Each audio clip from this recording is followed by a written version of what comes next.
तो आपने सुबह दोस्तों ने देख लिए होंगे CBT 1 या ग्रुप डी, NTPC या कोई भी एग्ज़ाम हो, एग्ज़ाम का नाम नहीं लेना है, जहाँ भी आप अप्लाई करते हैं वहाँ के लिए है। लेकिन अभी त्यौहार है, NTPC ग्रुप डी के 2 महीने बाकी है।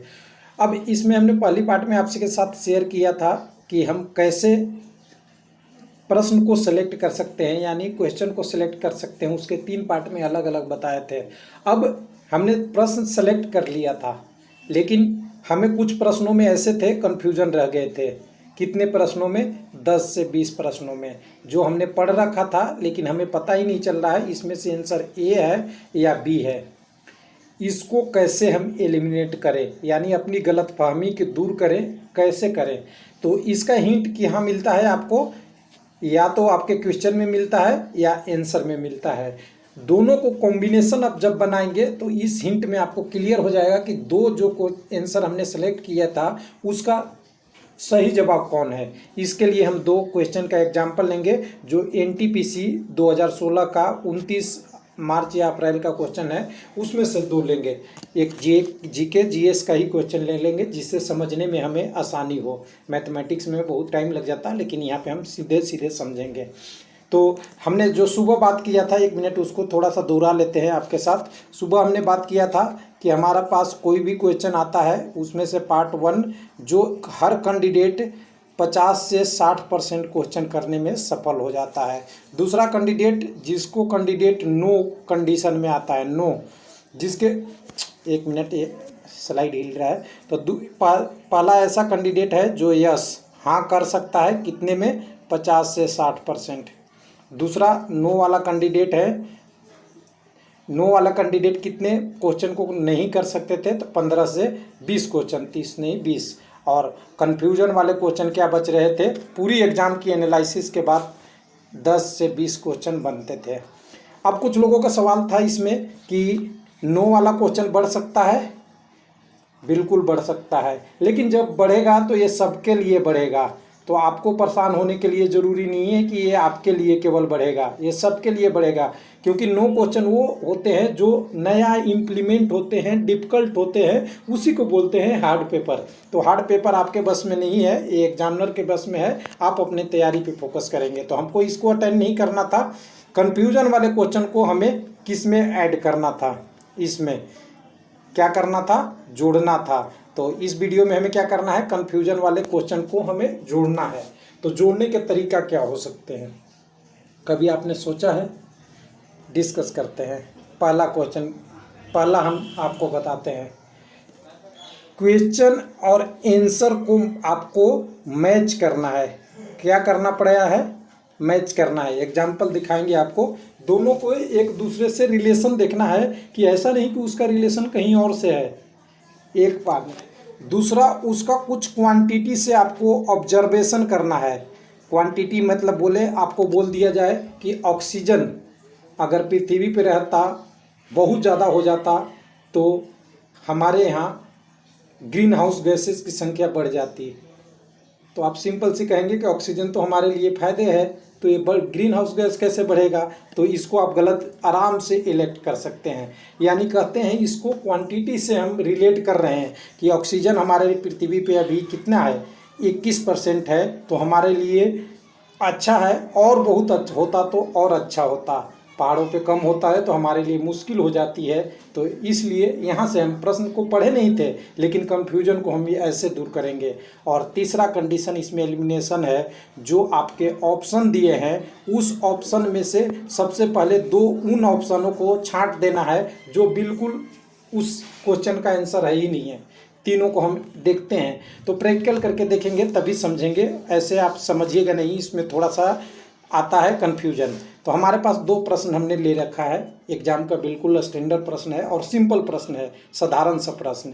तो यहाँ क्या हो गया? हमने देखा रडार लिखा हुआ है। शब्द रडार किससे व्युत्पन्न है? प्रश्न आपने कभी पढ़ा होगा, नहीं भी पढ़ा होगा तो रडार सुने होंगे कि मिलिट्री में यूज होता है, या और जगहों पे सुने होंगे कि रेडियो को भेजने में यूज होता है। 2 प्रश्न है। तो आपको पता है रेडियो में होता है, तो सबसे पहले देखिए रेट्रो और रैपिड। हम इस प्रश्न को काट सकते हैं क्या? देख लीजिएगा, ध्यान से देखिएगा, हमने पूरा प्रश्न नहीं पढ़ा है, केवल एक वर्ड को यहाँ से सेलेक्ट किया है, रेट्रो और रैपिड। रेडियो 2 में बच रहे हैं, तो यही हमारी थी कन्फ्यूजन। क्वेश्चन बी सही होगा या डी होगा।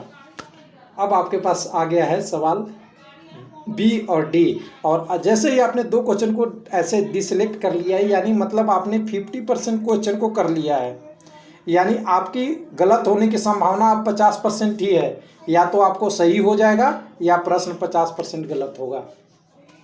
लेकिन हमें ऐसे छोड़ना नहीं है, क्योंकि ऐसे करते रहें, अगर हमने 10 क्वेश्चन, जो हमें 10 से 20 क्वेश्चन था, सब में ऐसे किए तो हो सकता है 10 सही हो गया और 10 गलत हो गया, यानी हमें बेनिफिट 10 को मिला और 10 तो बेकार ही चला गया।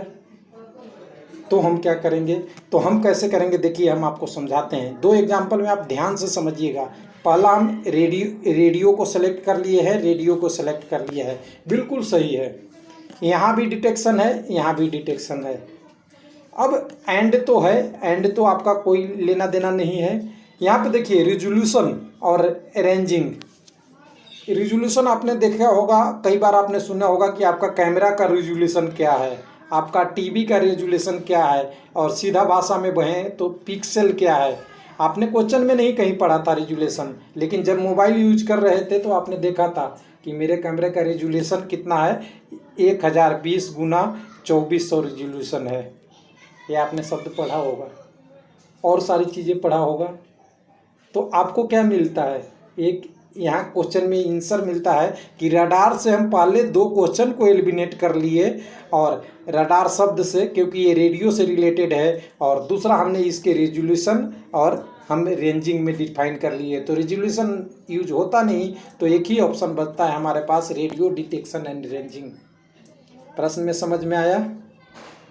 अभी हम बताएंगे इसका रहस्य कि इसको प्रैक्टिस कब करना है। कुछ लोग एग्जाम में जाके करने लगेंगे, फिर वही मार्क आएंगे।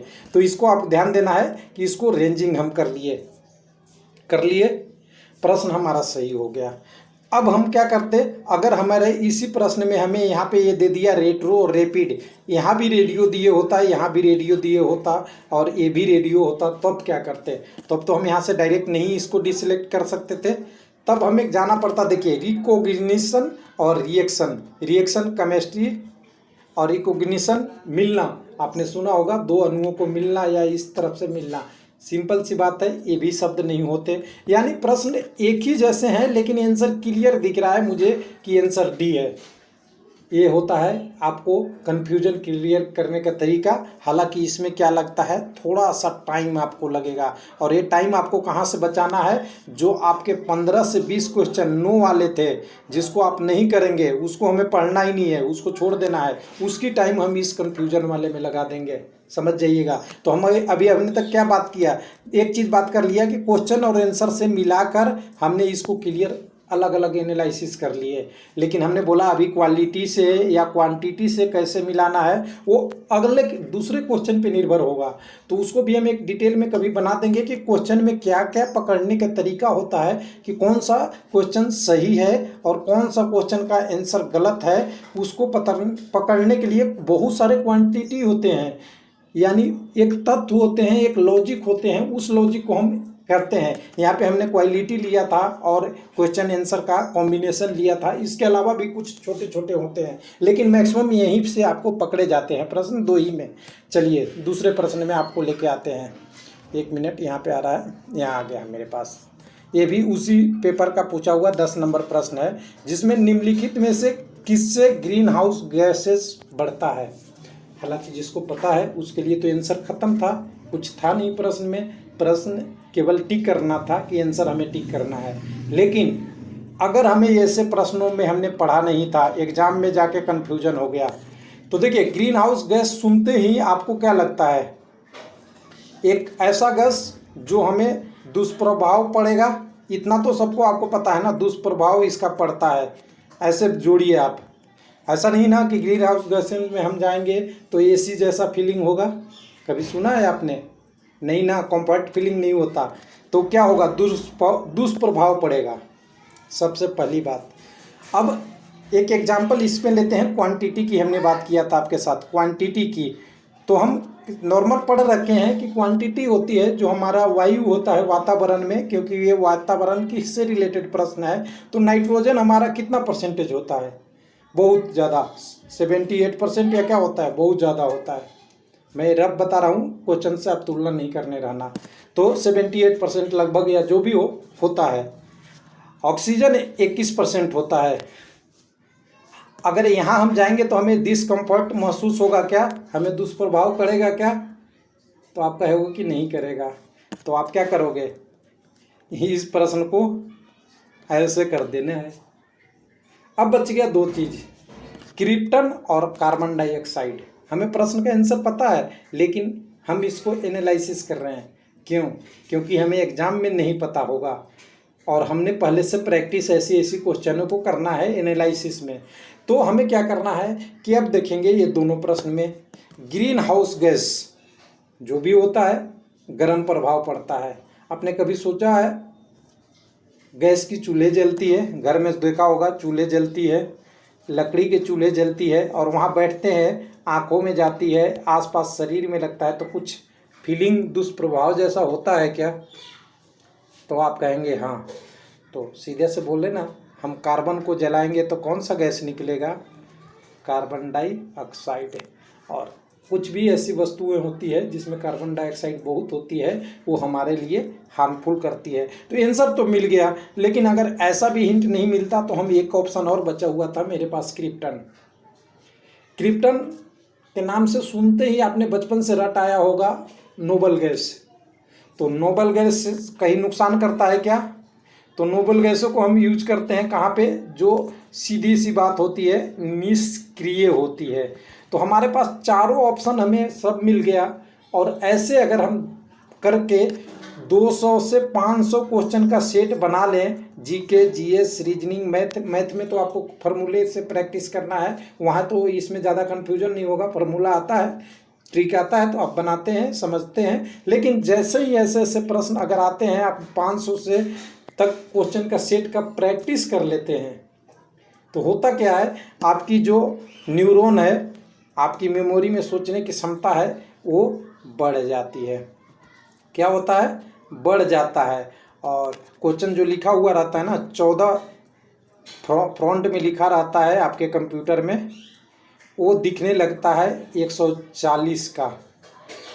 और 140 का जिस समय आपको वो दिखने लगा ना फ्रंट, क्वेश्चन देखते ही चेहरे पे खुशी आने लगेगी। और जब चेहरे पे खुशी आती है तो पहले इस प्रश्न को करने में आपको लगना था 1 मिनट, तो इस प्रश्न को आप 15 सेकंड में कर लोगे। यही है प्रैक्टिस, और इसी को कहते हैं आप डिसलेक्ट करना। अब कुछ लोग कहेंगे कि इसको कब करना है, ध्यान दीजिएगा। जैसा कि मैंने बोला कि आपको 200 से लेके 500 का सेट बनाना है, ना कि एग्जाम हॉल में जाकर इसको प्रैक्टिस करने लगना है। प्रैक्टिस तो करेंगे तो वहाँ भी 2-4 क्वेश्चन हो जाएगा, लेकिन आप चाहते हैं कि ये परसेंटेज 70 से 80% में कन्फर्म हो जाए, कन्वर्ट हो जाए, जो कन्फ्यूजन वाला है वो सही हो जाए, तो आपको प्रैक्टिस अब करना पड़ेगा। और मैं बताता हूँ एक चीज़ कि अभी जितने भी कैंडिडेट हैं, अगर आज नहीं भी पढ़ रहे हैं, कुछ नहीं पढ़ा है, वो 25% क्वेश्चन बिना पढ़े कर लेते हैं। उनकी कितनी दिन की छुट्टी हुई है, यहाँ से पढ़ाई जब आगे बढ़ाते हैं तो 50% क्वेश्चन ईजी से कर लेते हैं, और थोड़ी सी मेहनत करते हैं तो ये कर लेते हैं 60%।